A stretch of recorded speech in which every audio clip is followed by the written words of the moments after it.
नमस्कार, मैं नुपुर शर्मा आज आपको एक ऐसी दिल दहला देने वाली हत्याकांड से रूबरू कराना चाहती हूँ जिसे सुनकर आपकी रूह कांप जाएगी।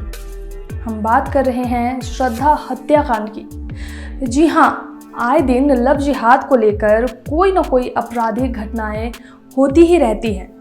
उसमें से एक ऐसी घटना सामने आई है जहां सनक सवार प्रेमी आफताब ने ही अपनी प्रेमिका की हत्या बेरहमी से कर दी, जो बेहद ही शर्मनाक है। लेकिन उससे भी बड़ा सवाल ये है कि इसमें भी कुछ राजनीतिक पार्टियां अपनी रोटियों को सेकने में लगे हैं।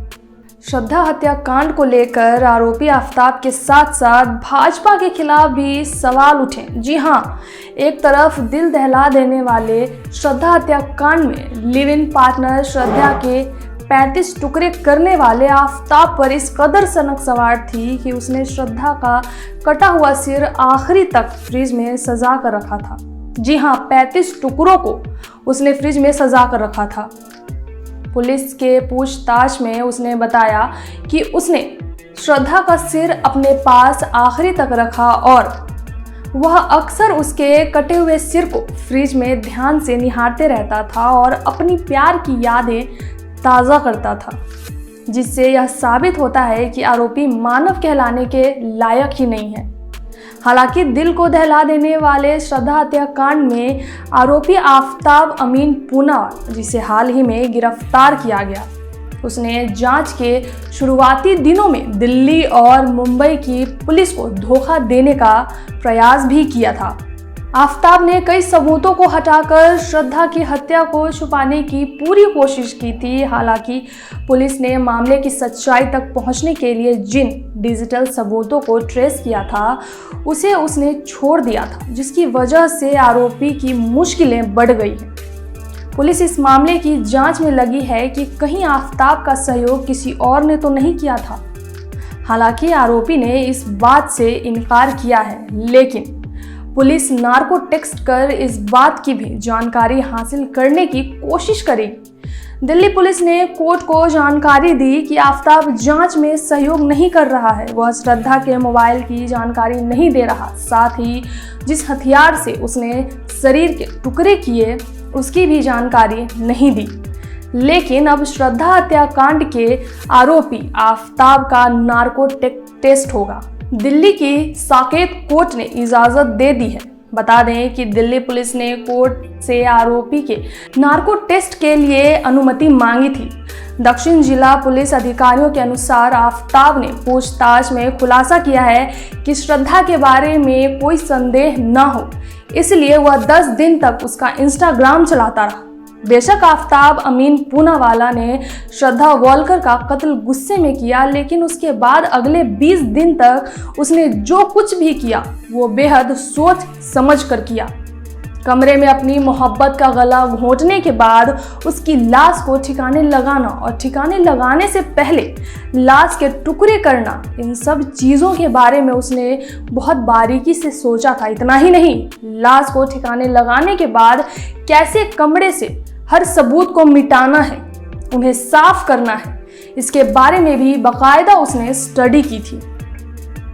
बता दें कि आफताब ने सब के 35 टुकड़े किए और उन टुकड़ों को 300 लीटर के फ्रिज में रख दिया। वह सब के एक टुकड़े को फ्रिज से निकाल कर देर रात में जंगल में फेंकने के लिए जाता था। पुलिस के मुताबिक श्रद्धा की मौत के बाद जब कोई दूसरी महिला आफताब के फ्लैट पर आती थी तो वह सब के टुकड़ों को फ्रिज से निकालकर अलमारी में रख देता था, ताकि कोई फ्रिज खोले तो उसे शक न हो। हालांकि इस मामले को पुलिस काफ़ी गंभीरता से जांच कर रही है, लेकिन राजनीतिक पार्टियां इस जघन्य अपराध से भी अपनी राजनीतिक रोटियां सेकने में लगी है। आपको बता दें कि श्रद्धा हत्याकांड में गिरिराज सिंह ने जिस तरह का बयान दिया है उससे कई सवाल खड़े होते हैं। दरअसल केंद्रीय मंत्री और भाजपा के फायर ब्रांड नेता गिरिराज सिंह ने हिंदू लड़कियों को मुस्लिम लोगों से सावधान रहने की सलाह दी है। गिरिराज सिंह ने कहा कि दिल्ली में हिंदू लड़की को जिस तरीके से टुकड़े टुकड़े काट कर हत्या की गई है, यह दुर्भाग्यपूर्ण है। गिरिराज सिंह ने भारी मन से कहा कि देश में मुस्लिमों की ओर से लव जिहाद चलाया जा रहा है। उन्होंने सीधे तौर पर मुस्लिम समाज को टारगेट करते हुए कहा कि वो पूरी साजिश के तहत हिंदू लड़कियों को बहला फुसला कर अपने साथ कर लेते हैं, उसके बाद उसे या तो छोड़ देते हैं या उसके टुकड़े टुकड़े कर हत्या कर देते हैं। यह सवाल उठता है कि क्या गिरिराज सिंह ने हिंदू लड़कियों को मुस्लिम लड़कों से सावधान रहने की सलाह देकर भाजपा नेता शाहनवाज हुसैन की पत्नी शाहरुख खान की पत्नी को भी अपने पति से सावधान रहने की सलाह दी है? अगर इस आरोपी का नाम आफताब के जगह अमर रहता तो क्या उसके द्वारा किया गया गुनाह सही हो जाता? दरअसल गुनाह करने वालों की पहचान उसके गुनाह से होनी चाहिए, ना कि किसी धर्म, जाति या मजहब से। वैसे भी भाजपा पिछले 8 वर्षों से केंद्र की सत्ता में है। जाहिर सी बात है कि भाजपा हिंदुत्व के दम पर लगातार सत्ता में कायम है और हिंदुओं ने काफी विश्वास के साथ भाजपा को वोट देकर इस मुकाम पर पहुंचाया। तो क्या सरकार सिर्फ यह कहने के लिए है कि हिंदू लड़कियों मुस्लिम लोगों से सावधान रहे, जबकि सारी की सारी मशीनरी सरकार के अंडर में है? अगर इतने वर्षों के बावजूद भी IB, CBI सहित अन्य खुफिया एजेंसियां देश विरोधी या हिंदू विरोधी लोगों के इरादों को रोकने या पता लगाने में नाकाम होती है, तो इसके लिए सरकार की जितनी भी आलोचना की जाए वो कम है।